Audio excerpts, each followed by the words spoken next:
Hər vaxtınız xeyir olsun. Gündəm xəbərin efirində 10 noyabr tarixli və noyabrın 11-nə olan hava haqqında məlumatı Milli Hidrometeorologiya Xidməti açıqlayıb. Elə ki, sabaha Bakıda və Abşeron yarımadasında hava şəraitinin dəyişkən buludlu olacağı, arabir tutulacağı, əsasən isə yağmursuz keçəcəyi bildirilir və gecə və səhər bəzi yerlərdə zəif duman olacağı və cənub-qərb küləyi əsəcəyi gözlənilir.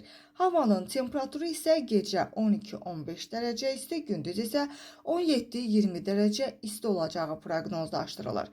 Azərbaycanın rayonlarına gəlincə, hava şəraiti Azərbaycanın rayonlarında yağmursuz olacaq və bəzi yerlərdə duman olacaq və qərb küləyi əsəcəyi gözlənilir.